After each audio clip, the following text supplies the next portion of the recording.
ఉమ్మడి ఖమ్మం జిల్లాలో రాజకీయంగా విచిత్ర పరిస్థితులు ఏర్పడ్డాయి. జిల్లాలోని 7 మున్సిపాలిటీలు, ఒక కార్పొరేషన్లో ఎన్నికలు జరుగుతుండగా ఏ ప్రాంతంలో ఏ పార్టీతో పొత్తు ఉందో కన్ఫ్యూజన్ సిచ్యువేషన్ నెలకొంది.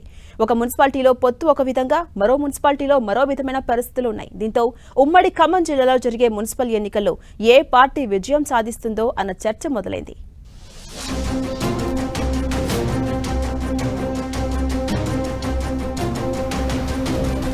గత అసెంబ్లీ ఎన్నికల్లో సిపిఐతో జతకట్టి ఖమ్మం జిల్లాలో కాంగ్రెస్ అప్రతిహత విజయాన్ని దక్కించుకుంది. అయితే మున్సిపాలిటీ ఎన్నికల విషయానికొస్తే పరిస్థితి రివర్స్ గా మారిందనే టాక్ వినిపిస్తోంది. మధిర మున్సిపాలిటీలో తప్ప మిగిలిన ప్రాంతాల్లో టఫ్ ఫైట్ నడుస్తోంది. కాంగ్రెస్ లో వర్గపోరు ఓ కారణమైతే సిపిఐని దూరం చేసుకోవడం మరో కారణంగా కనిపిస్తోంది. జెండా మోసిన వాళ్లకు కాంగ్రెస్ టికెట్ దక్కలేదనే మాట బలంగా వినిపిస్తోంది. పెద్ద సంఖ్యలో రెబెల్స్ బరిలో ఉండటంతో ఇది కాంగ్రెస్ గెలుపు అవకాశాలను దెబ్బతీస్తుందనే వాదనలు వినిపిస్తున్నాయి. నామినేటెడ్ పదవుల్లో స్థానిక నాయకత్వానికి ప్రాధాన్యం లభించలేదని అసంతృప్తి నెలకొంది. మంత్రి పొంగులేటి శ్రీనివాసరెడ్డి ప్రాతినిధ్యం వహిస్తున్న ఏదులాపురంలో టఫ్ ఫైట్ కొనసాగుతోంది.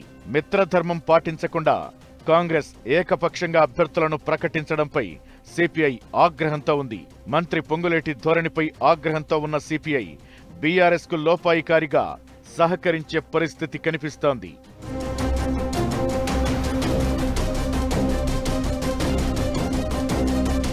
ఈ స్థానంలో పూర్తి మెజారిటీ రాకపోతే కాంగ్రెస్ ఒంటరయ్యే పరిస్థితి ఉందని రాజకీయ పరిశీలకులు భావిస్తున్నారు.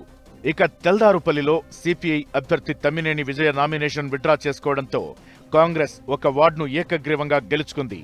ఇక వైరా, కల్లూరు మున్సిపాలిటీల్లో కూడా కాంగ్రెస్ కు చుక్కెదురు కావచ్చనే టాక్ వినిపిస్తోంది. ఈ మున్సిపాలిటీలో బీఆర్ఎస్, సిపిఎం, సిపిఐ కలిసి బరిలోకి దిగి కాంగ్రెస్ కు సవాల్ విసురుతున్నాయి. కాంగ్రెస్ వర్గపోరు ఆ పార్టీని హస్తవ్యస్తం చేసే అవకాశాలు కనిపిస్తున్నాయి. రెబెల్స్ దెబ్బతో కాంగ్రెస్ కుదేలయ్యే ఛాన్స్ ఉందని రాజకీయ విశ్లేషకులు అంచనా వేస్తున్నారు.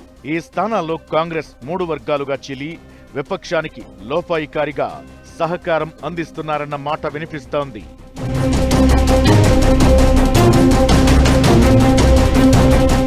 ఇక భద్రాద్రి కొత్తగూడెం జిల్లాలోని అశ్వారావుపేటలో కాంగ్రెస్ హవా స్పష్టంగా కనిపిస్తోంది. ఇల్లందులో మాజీ ఎమ్మెల్యే హరిప్రియ, ఆమె భర్త హరిసింగ్ పెత్తనాన్ని ఇల్లందు ప్రజలు అంగీకరించే పరిస్థితి కనిపించడం లేదు. దీంతో ఈ స్థానంలో కాంగ్రెస్ కు స్పష్టమైన ఆధిక్యం లభించవచ్చని తెలుస్తోంది. ఇక కొత్తగూడెం కార్పొరేషన్లో ఏ పార్టీకి సంపూర్ణ మెజారిటీ వచ్చే సూచనలు కనిపించడం లేదు. కాంగ్రెస్, బీఆర్ఎస్, సిపిఐ సమవుజ్జీలుగా ఉన్నాయి. సిపిఐకి ఎమ్మెల్యే కూనంనేని సాంబశివరావు బలం కాగా రాష్ట్రంలో అధికారంలో ఉండటం కాంగ్రెస్ కు ప్లస్ పాయింట్. అయితే కాంగ్రెస్ కు వర్గపోరు మైనస్ గా మారింది. గత ప్రభుత్వ హయాంలో చేసిన అభివృద్ధి బీఆర్ఎస్ కు ప్లస్ కాగా నియోజకవర్గ స్థాయి నాయకుడు లేకపోవడం మైనస్ గా మారింది.